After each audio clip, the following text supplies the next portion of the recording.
La nuit était claire, et la lumière de la lune baignait les vignobles en une mer argentée. Klaus, mon cousin de 64 ans, marchait lentement entre les rangées de ceps, ses gestes empreints de patience et de respect pour ces vignes qu'il cultivait depuis des décennies. Je l'observais depuis l'ombre de la maison familiale, mon verre de vin à la main, encore marqué par la récente discussion autour de la table. Klaus avait insisté pour que je l'accompagne cette année dans la récolte nocturne, un rituel familial qu'il considérait comme sacré.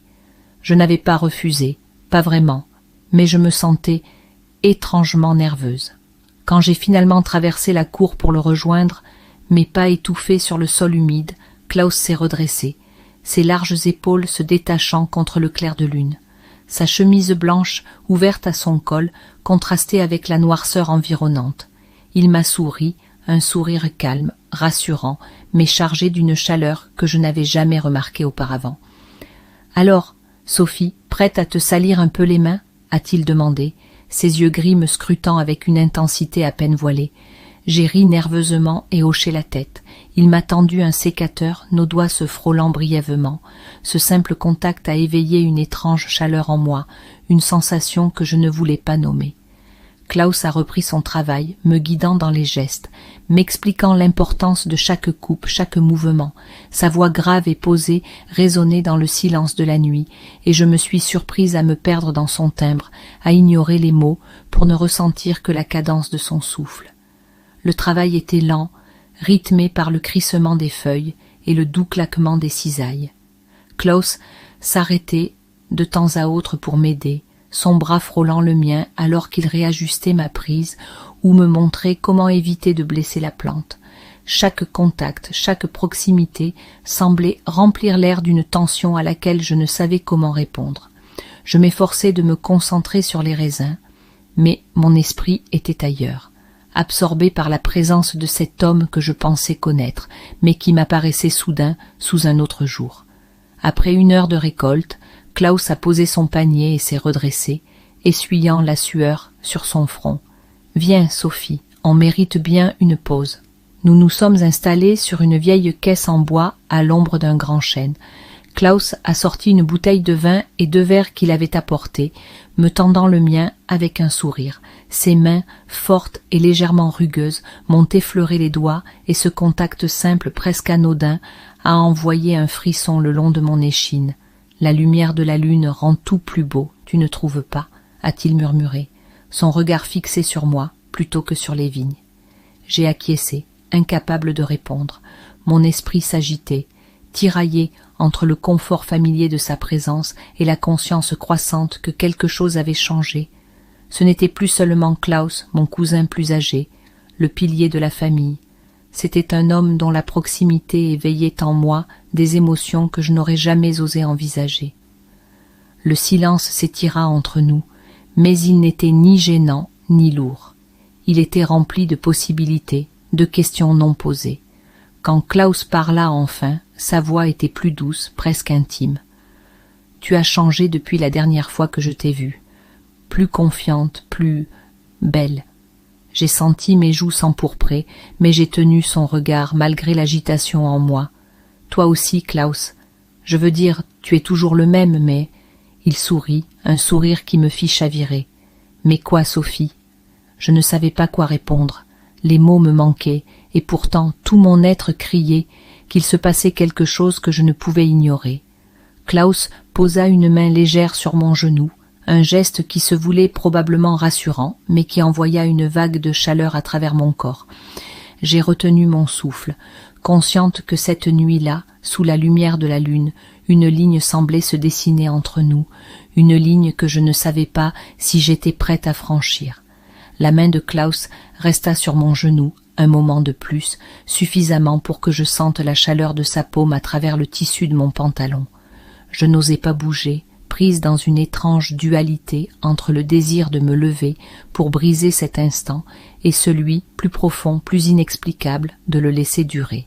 « Tu te souviens, Sophie, quand nous étions enfants ?» murmura-t-il, sa voix comme un écho dans l'air paisible. « Nous passions des heures à jouer dans ces vignes. À l'époque, le temps semblait infini. » J'hochai doucement la tête, incapable de détacher mes yeux de ses doigts, qui se retirèrent lentement, laissant une empreinte invisible mais bien réelle sur ma peau. Oui, je m'en souviens. C'était toujours toi qui avais les meilleures idées pour rendre les choses excitantes. Il sourit, un mélange de nostalgie et de quelque chose d'indéfinissable. Peut-être que je cherchais déjà à te protéger, à t'offrir un refuge contre le reste. Je relevai les yeux, surprise par le sérieux dans son ton. Ses traits étaient adoucis par la lumière de la lune, mais ses yeux gris brillaient d'une intensité qui me laissait vulnérable. « Klaus, pourquoi est-ce que tu dis ça maintenant ?» Il ne répondit pas immédiatement. Au lieu de cela, il détourna le regard, contemplant la mer de vigne qui s'étendait devant nous. « Parce que ce soir, tout semble différent. Toi, moi. Peut-être est-ce la lune, ou peut-être est-ce juste le moment. Mais je ressens quelque chose que je ne peux plus ignorer. Mon cœur se serra. Ces mots flottaient dans l'air, lourds de sens et pourtant légers, comme s'ils n'attendaient qu'un souffle pour disparaître. Je savais de quoi il parlait, même si je n'osais pas le dire à voix haute. Ce qui s'agitait en moi, cette chaleur mêlée d'appréhension, cette prise de conscience qui semblait croître à chaque instant partagé. Je bus une gorgée de vin espérant calmer l'agitation en moi. Mais l'alcool semblait simplement accentuer mes sensations, comme si chaque fibre de mon être devenait plus consciente de lui, de son souffle, de sa proximité, de la façon dont il me regardait. « Peut-être que tu te trompes, Klaus, » murmurai-je enfin, bien que mes propres mots sonnaient creux. « Nous sommes fatigués. C'est la nuit, rien de tout cela n'a de sens. » Il se pencha légèrement vers moi, réduisant la distance entre nous. Mon souffle se coupa, tandis que je pouvais presque sentir la chaleur de son corps contre le mien. « Tu le ressens aussi, n'est-ce pas ?» Ces paroles étaient une question, mais elles n'avaient pas besoin de réponse. Tout en moi criait « oui », même si ma raison essayait encore de maintenir un semblant de contrôle. Alors que je cherchais quoi répondre, il leva une main, effleurant une mèche de cheveux tombée sur mon visage. Son toucher était si léger, si hésitant, et pourtant il envoya une vague de frissons à travers moi. « Je n'aurais jamais dû dire ça », dit-il doucement, retirant sa main et s'éloignant légèrement, comme s'il luttait lui aussi contre ce qui se passait entre nous. « Tu es ma cousine, Sophie. Je ne veux pas te mettre mal à l'aise. »« Klaus !» Ma voix était un souffle, à peine audible, mais il se retourna immédiatement, ses yeux accrochés aux miens. Je ne savais pas quoi dire. Tout ce que je savais, c'était que ce moment, cette tension entre nous, était trop intense pour être ignorée. Peut-être que nous devrions rentrer, dis-je finalement, bien que je sentais que ce n'était pas ce que ni lui ni moi souhaitions vraiment. Il hocha lentement la tête, mais son regard ne quittait pas le mien. Oui, peut-être que c'est mieux ainsi. Nous nous levâmes et commençâmes à marcher côte à côte, le silence à nouveau enveloppant. Chaque pas semblait chargé de non-dits, chaque frôlement accidentel de nos bras allumant une étincelle dans l'air entre nous. Quand nous atteignîmes la maison, Klaus s'arrêta sur le seuil, tenant la porte ouverte pour moi. Je m'arrêtai un instant, le regardant. Il semblait sur le point de dire quelque chose, mais les mots ne vinrent jamais. Au lieu de cela, il se contenta de me sourire, un sourire triste et tendre à la fois. « Bonne nuit, Sophie » murmura-t-il, sa voix rauque. Je répondis à son sourire, bien que mon cœur battait à tout rompre. « Bonne nuit, Klaus » Je montai à l'étage, mais l'idée de dormir semblait absurde. Mes pensées tourbillonnaient. Chaque image, chaque mot échangé dans les vignes, revenant en boucle. Quelque chose avait été déclenché ce soir-là, quelque chose que je ne pouvais plus ignorer. Une ligne avait été franchie, même si nous avions tenté de reculer. Le lendemain matin, l'air était frais, saturé de l'odeur des raisins fraîchement coupés et de la terre humide. Klaus était déjà dans les vignes quand je suis descendu. De la fenêtre de la cuisine, je pouvais le voir travailler, ses gestes précis et méthodiques, ses manches retroussées, dévoiler ses avant-bras musclés, et la lueur du matin semblait caresser chaque contour de sa silhouette. J'essayais de détourner le regard, de me concentrer sur mon café, mais mes pensées étaient encore embrouillées par la nuit précédente. Quand je l'ai finalement rejoint, Klaus s'est redressé et m'a salué d'un sourire qui semblait à la fois chaleureux et chargé de quelque chose de plus profond. « Bien dormi ?» demanda-t-il, sa voix grave résonnant doucement dans l'air calme. « Oui, et toi ?» mentis-je, tentant de masquer mon trouble. Il haussa légèrement les épaules, un sourire en coin. J'ai eu beaucoup à penser. La tension était palpable, mais il fit un effort pour la dissiper en m'expliquant les tâches de la journée. Nous devions déplacer les caisses de raisin à l'autre bout du domaine, dans un hangar où elles seraient triées. Cela signifiait travailler côte à côte pendant des heures. L'idée me troublait autant qu'elle m'excitait. Alors que nous chargions les caisses sur une vieille remorque, Klaus se tenait derrière moi, ajustant un cordon que je n'avais pas bien noué. Ses mains effleurèrent mes bras et je me figeai. Il ne se retira pas immédiatement, ses doigts restant un instant de trop sur ma peau, comme s'il testait ma réaction. « Sophie, » commença-t-il, sa voix basse, hésitante. Il semblait prêt à dire quelque chose d'important, mais il fut interrompu par le bruit d'un moteur. Mon père Walter arrivait dans sa vieille camionnette. « Alors, ça avance ici ?» lança-t-il en descendant du véhicule. Sa voix joviale brisa l'atmosphère tendue, ramenant Klaus et moi à la réalité. « Oui, tout est presque prêt, » répondit Klaus, s'éloignant de moi avec une rapidité qui me laissa un goût amer. Walter s'approcha, ses yeux pétillants de fierté en regardant les caisses remplies. « C'est une bonne récolte cette année, vous faites un sacré duo vous deux. » Je répondis par un sourire mécanique, mais mon esprit restait embrouillé. Klaus, de son côté, se contenta de hocher la tête, évitant soigneusement de croiser mon regard. Alors que Walter repartait pour superviser d'autres tâches sur le domaine, je sentis la tension revenir immédiatement. Nous étions à nouveau seuls. L'après-midi avançait et la chaleur montait. Klaus et moi étions à l'intérieur du hangar, triant les grappes et jetant les raisins abîmés. Le silence entre nous était lourd, chargé de tout ce qui n'avait pas été dit. Par moments, nos regards se croisaient brièvement, mais aucun de nous ne brisait cette barrière invisible. Alors que je m'accroupissais pour récupérer une caisse renversée, je sentis Klaus derrière moi. Il se pencha pour m'aider, son torse effleurant mon épaule. Mon cœur s'emballa, je me redressai brusquement, mais il posa une main légère sur mon bras pour m'arrêter. « Sophie, attends. » Je me retournai lentement, mon souffle court. Son regard était intense et je savais que ce moment serait différent des autres. « Je ne peux pas continuer à faire semblant, » murmura-t-il, sa voix emplie d'une émotion brute. « Hier soir, je n'ai pas pu dormir. Je pensais à toi, à ce que je ressens quand tu es près de moi. » Mes lèvres s'entr'ouvrirent, mais aucun mot n'en sortit. Il fit un pas en avant, réduisant l'espace entre nous. « Je sais que c'est mal, mais je ne peux pas nier ce qui est là, Sophie. » Sa main glissa doucement de mon bras à ma joue et je sentis ma respiration se hâter. Mon esprit me criait de reculer, de mettre fin à tout cela, mais mon corps restait figé, captif de cette tension magnétique entre nous. « Klaus, » murmurai-je, mais avant que je puisse poursuivre, ses lèvres effleurèrent les miennes. C'était un baiser doux, hésitant, comme une question, mais dès que je répondis, il se fit plus profond, plus pressant. Sa main libre se posa sur ma taille, m'attirant contre lui. Je sentis la chaleur de son corps, l'intensité de son désir, et tout en moi s'embrasa. Nous nous séparâmes, essoufflés, mais incapables de rompre le contact visuel. « On ne peut pas, » murmurai-je, bien que mon ton trahissait mon propre conflit. « Je sais, » répondit-il, mais ses mains ne quittèrent pas ma taille. « Mais c'est plus fort que moi, Sophie. » Avant que l'un de nous ne puisse dire ou faire autre chose, la porte du hangar s'ouvrit brusquement. Walter entra, son sourire habituel éclairant son visage. « Vous êtes encore là ?» Il commence à faire tard.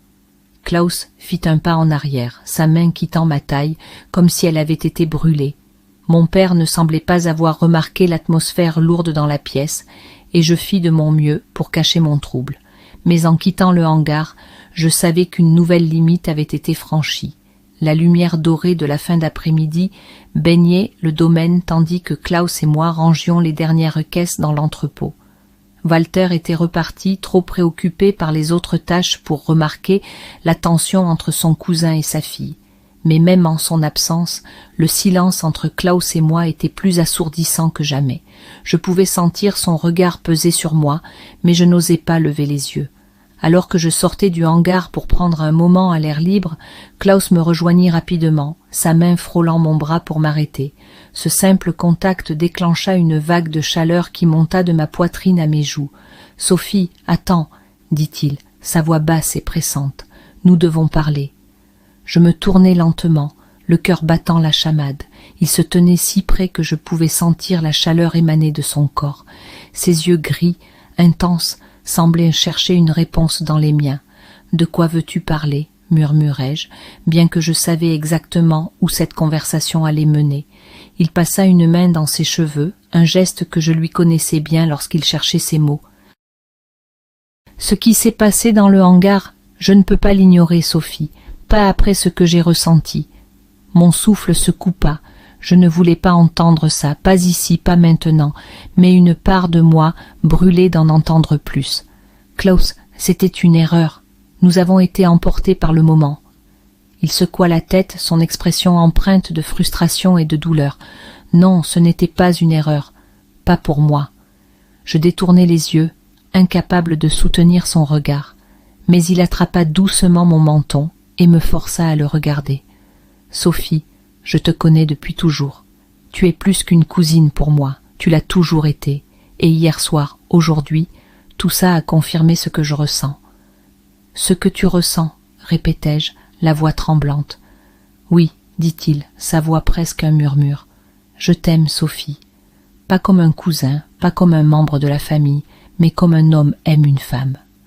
Ces mots, prononcés avec une telle sincérité, me frappèrent comme une tempête.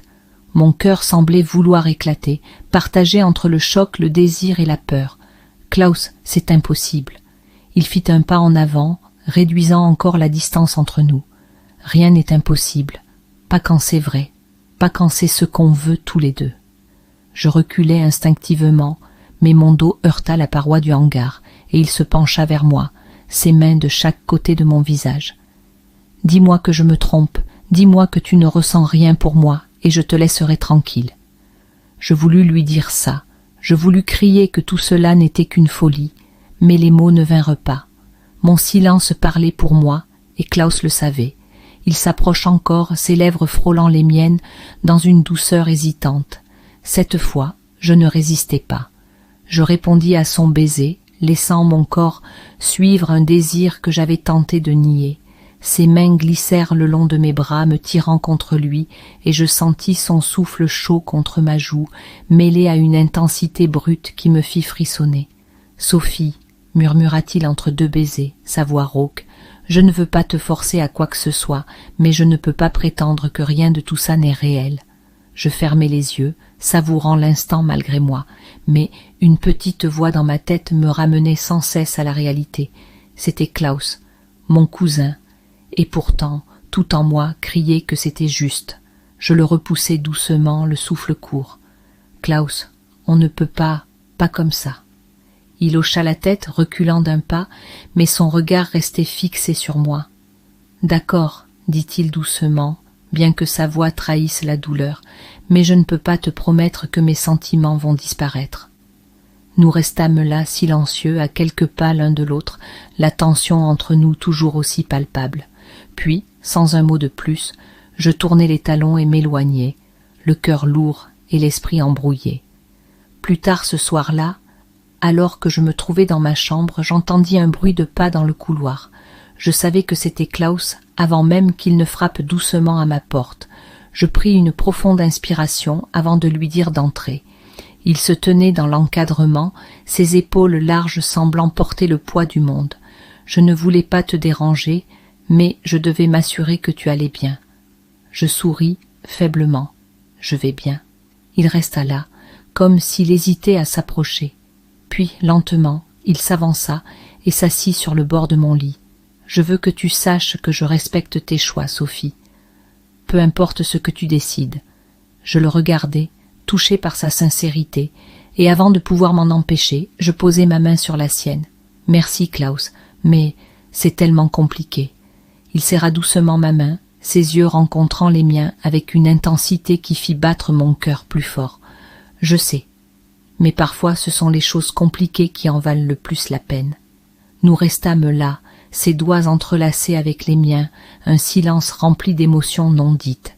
Et dans ce moment volé, je savais que, peu importe à quel point je voulais fuir, quelque chose entre nous était désormais irréversible. La nuit était tombée sur le domaine, enveloppant les vignes d'un voile d'obscurité paisible. Mais, à l'intérieur de la maison, l'atmosphère était tout sauf calme. Après le dîner, Walter s'était retiré tôt, épuisé par les préparatifs de la dernière récolte. Cela laissait Klaus et moi seuls dans la grande cuisine, entourés du murmure des grillons au dehors. Je lavais distraitement les assiettes, les gestes mécaniques, mon esprit ailleurs. Klaus était assis à la table, ses mains croisées devant lui, son regard fixé sur moi. Je pouvais sentir son intensité sans même le regarder. La tension entre nous s'était transformée en quelque chose de presque tangible, une force qui nous attirait malgré tous nos efforts pour y résister. « Sophie » murmura-t-il soudain, brisant le silence. Je me retournai lentement, une assiette encore mouillée dans les mains. « Oui ». Il se leva, s'approchant lentement. Chaque pas semblait résonner comme une promesse, une rupture avec tout ce qui avait été dit ou fait auparavant. Il s'arrêta à quelques centimètres de moi, suffisamment près pour que je sente la chaleur de son corps et le parfum subtil de la terre qui semblait toujours l'accompagner. « Je ne peux pas continuer comme ça, » dit-il, sa voix rauque et emplie de frustration. « À chaque instant que je passe avec toi, je me bats contre ce que je ressens, mais c'est inutile. » Je laissai tomber l'assiette dans l'évier, l'eau éclaboussant sur mes mains. Je levai les yeux vers lui, mon cœur battant si fort que je craignais qu'il ne l'entende. « Klaus, on ne peut pas. » Il secoua doucement la tête, interrompant mes paroles. « Écoute-moi, Sophie, juste cette fois. » Sa main se posa délicatement sur mon bras, son contact envoyant un frisson le long de ma colonne vertébrale. « Je t'aime, pas comme un cousin devrait t'aimer, et je sais que c'est compliqué, que c'est mal aux yeux des autres, mais entre toi et moi, ça ne peut pas être faux. » Je fermai les yeux, combattant l'avalanche d'émotions qui menaçait de me submerger. « Ce que tu dis, c'est dangereux, Klaus. » Il s'approcha encore, son souffle effleurant ma joue. « Peut-être. Mais est-ce que c'est si mal de vouloir quelque chose de vrai ?» Je levai les yeux, et à cet instant, tout en moi céda. Ces mots avaient franchi les dernières défenses que j'avais érigées. La rationalité, les conventions, tout cela s'effondrait face à l'intensité brute de ce que nous partagions. Sans réfléchir, je me tournai vers lui et posai ma main sur sa poitrine. Son cœur battait aussi fort que le mien. « Klaus, si nous faisons ça, il n'y aura pas de retour en arrière. » Il posa sa main sur la mienne, son regard ancré dans le mien. « Je ne veux pas de retour en arrière, je veux toi. » Les mots suffoquèrent dans ma gorge, remplacés par l'urgence de l'instant. Il se pencha et cette fois, son baiser ne fut ni hésitant ni timide. Il était profond, intense, une déclaration silencieuse de tout ce qui avait été refoulé. Mes mains glissèrent autour de son cou et il m'attira contre lui, ses bras me tenant fermement comme s'il avait peur que je disparaisse. Nous reculâmes lentement de la cuisine, trébuchant dans le couloir sombre. Chaque geste, chaque contact était empli d'une passion que nous ne pouvions plus nier.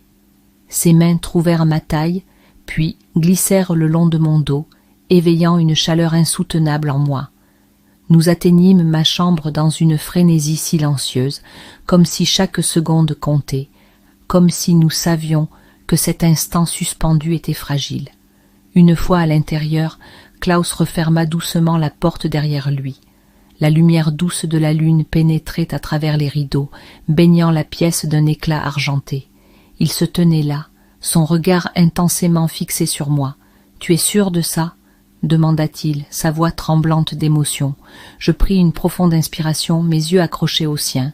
Je n'ai jamais été aussi sûr de rien. Il s'approcha et cette fois, il n'y eut plus de barrière entre nous.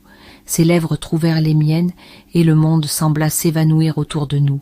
Chaque baiser, chaque caresse était une promesse silencieuse, une exploration de tout ce que nous avions réprimé. Nos respirations se mêlèrent, nos corps se rapprochèrent, et la pièce s'emplit de murmures et de soupirs.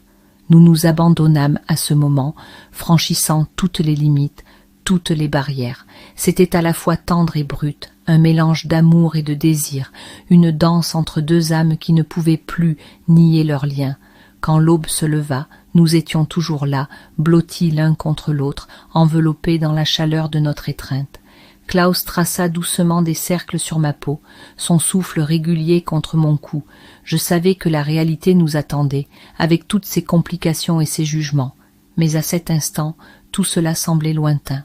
« Nous allons devoir faire face à ce qui vient, » murmurai-je, brisant le silence.